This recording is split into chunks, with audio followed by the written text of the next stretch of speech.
Le veau d'or et nous. Nous ne pouvons pas ouvrir le robinet des informations sans être inondés de nouvelles catastrophiques. Armement nucléaire, démola d'Iran, turbulences financières en Europe, catastrophe écologique en Thaïlande, tuerie au Yémen. Or le déluge est l'image même du chaos du monde, de son anarchie. Le déluge est une saisissante description de chacun de nous dans son état d'inconscience totale. Saisissante description aussi de l'état actuel d'humanité. Le déluge signifie que le monde d'en bas, ou les eaux d'en bas,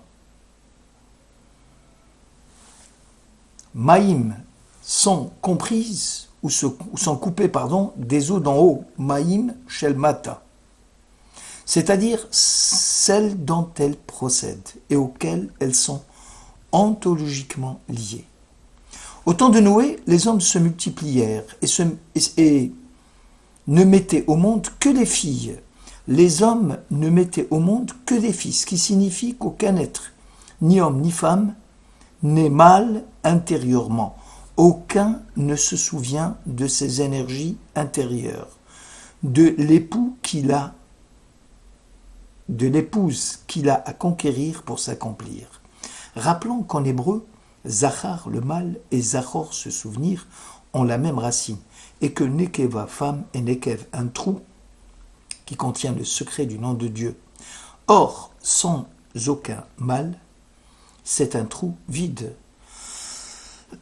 L'être humain est totalement identifié à ce vide qu'il comble par toutes sortes d'activités ou de loisirs.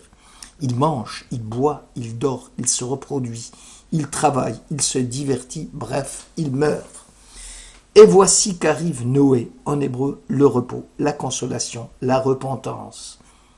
Son père les mères dit de lui, celui qui nous consolera de nos fatigues. Sa vocation est inscrite dans son nom. Dieu dit à Noé de construire l'arche. Il l'initie et même l'invite à prendre conscience de toutes ses énergies. Et si l'arche de Noé n'était rien d'autre que notre être intérieur, et lorsque Dieu parle, se dessine dans le parcours auquel Dieu nous invite à nous visiter nous-mêmes, un parcours fait de sollicitude du monde auquel nous répondons honteusement en leur donnant une valeur absolue. Aujourd'hui, nous avons fabriqué des veaux d'or des temps modernes et qui ne génèrent qu'échec, déception, amertume et solitude. À quand nous allons casser nos veaux d'or pour nous pencher sur nous-mêmes? Merci de votre écoute. Un nouveau débat s'ajoute dans le monde politico-médiatique et tourne autour du thème viande halal ou viande cachère. Pour mieux cerner le problème, voyons de plus près de quoi s'agit-il. Une viande est dite halal, c'est-à-dire abattue selon le rite musulman, par un sacrificateur qui devra trancher avec un couteau aiguisé la gorge de l'animal et particulièrement la trachée artère et l'œsophage. L'animal doit être abattu en direction de la Qibla, c'est-à-dire en direction de la Mecque. Une viande est dite cachère, propre à la consommation selon le rite juif, si elle est abattue par un sacrificateur qui satisfait à l'examen des connaissances liées à l'abattage, mentionnées dans le Talmud et le Shulchan Aruch. Schématiquement, l'animal doit être vérifié avant l'abattage. Ne pas présenter un défaut physique quelconque. Abattu avec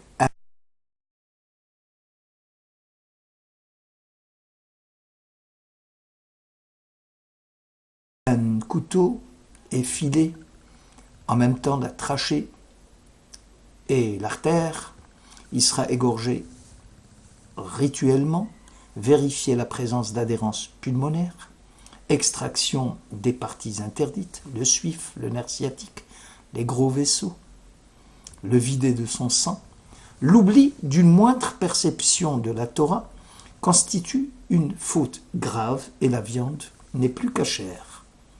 Une pièce de viande ou de volaille, ni rituellement abattue, doit encore d'être débarrassée de son sang. Le procédé de la cachérisation, toute bête abattue improprement, devient taref. La différence entre halal et cachère sont donc notoires. Donc on peut dire, sans nous tromper, que consommer halal n'est pas consommer cachère et vice-versa. En hébreu, la signification du concept cachère, saint, signifie séparation. Ce qui est saint se situe en dehors des limites, donc cachère ne peut être ni compris ni défini. Ça veut dire essentiellement autre. Bien des choses dans le monde peuvent être grandes, belles, sans avoir pour autant l'essence même du sacré, du kadosh. La nourriture cachère est donc une nourriture qui contribue au sacré et les autres. Une fois ingurgitée, elle contribue à alimenter le corps qui nourrit la pensée, l'âme, de la même façon que le sacrifice autrefois offert sur l'autel, dénommé Mukdashin ou Kadashin, les sacrés, avait pour fonction d'ouvrir une fenêtre entre le monde physique et le monde d'en haut. Consommer cachère, c'est contribuer encore à la sainteté même lorsque le temple n'existe plus. C'est permettre tout simplement la réalisation de la conjonction du divin et du terrestre. Merci de votre écoute.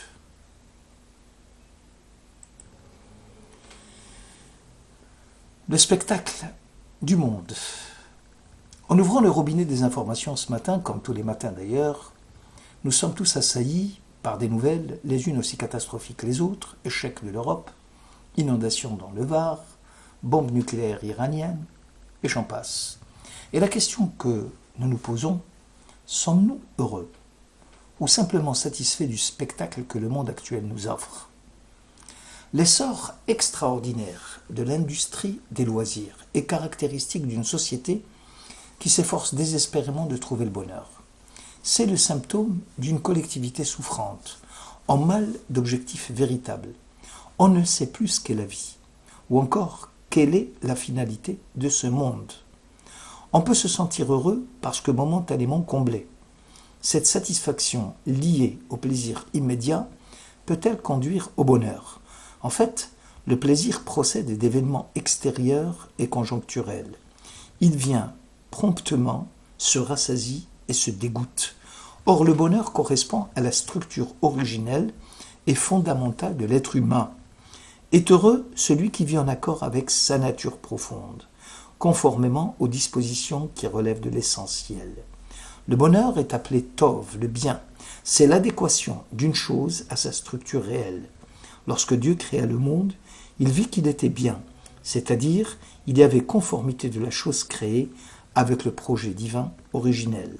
Adam, racine, l'homme qui ressemble à Dieu, et Damé les Elion. Donc l'homme sera heureux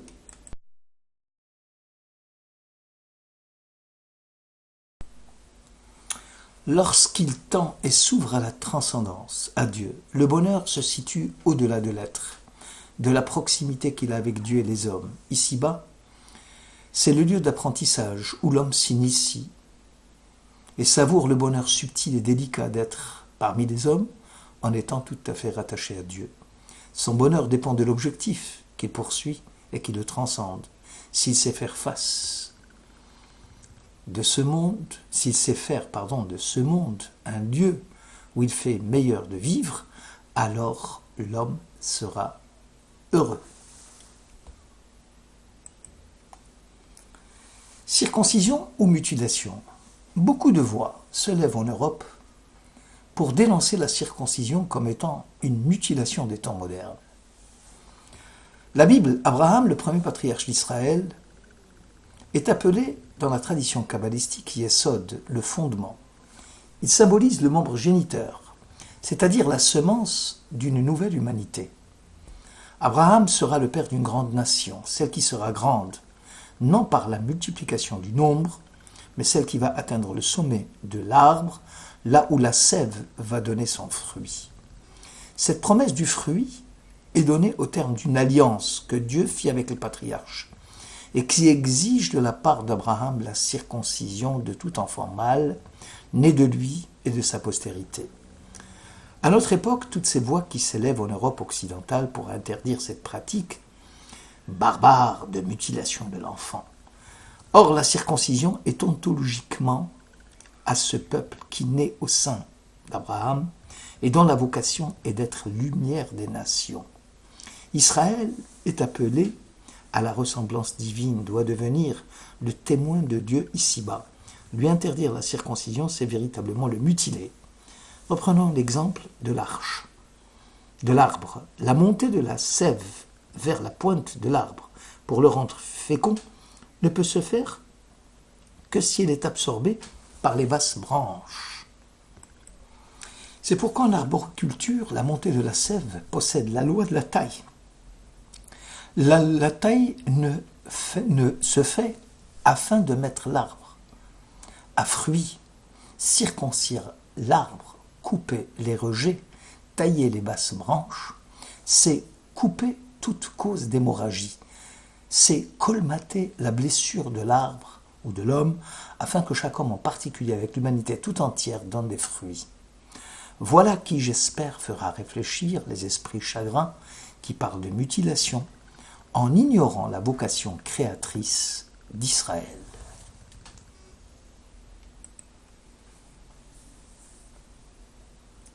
On se pose souvent la question de la consommation de drogue par les jeunes. Cette détresse du jeune qui essaye d'échapper à l'emprise de l'être nous interpelle par son geste. Il appelle, hélas, la mort comme délivrance. Comme disait Job, « Je préfère le trépas à ce corps minable » Job au chapitre 7, verset 15. Cette expérience redoutable des paradis artificiels qui rend l'être insupportable et appelle la mort, ne signe-t-elle pas plutôt l'échec à être ? La consommation de ces poisons nous oblige à nous secouer, nous les adultes, de notre sommeil, en nous obligeant à nous confronter à la nécessité d'y faire face. Le mal s'efface devant la logique d'une signification. Chacun doit trouver l'orientation vers ce qui est, c'est-à-dire la signification de l'être s'inscrit dans les traces même de l'infini. Quel profit tire l'homme de tout le mal qu'il se donne sous le soleil, disait Coëlette. Le monde sous le soleil a un sens qui l'empêche de s'enfermer dans sa solitude, dans sa détresse, dans son insignifiance. Le monde au-dessus du soleil permet de donner l'orientation à notre vie et de la rendre signifiante, malgré l'absurdité apparente de l'existence. Le monde n'est pas l'alpha et son oméga, puisqu'il s'ouvre sur ce qui le transcende et l'oriente dans le sens. C'est à ce prix, et à ce prix seulement, en donnant du sens à notre vie et à celle de nos jeunes, que nous pourrions tirer nos jeunes du culte de l'instant, du désir d'avoir une existence, de finir avec une existence emprisonnée, bref, de leur signifier que leur vie n'est pas parasitaire, mais qui sont appelés à marcher, à se dresser, à humaniser le monde. Merci de votre écoute.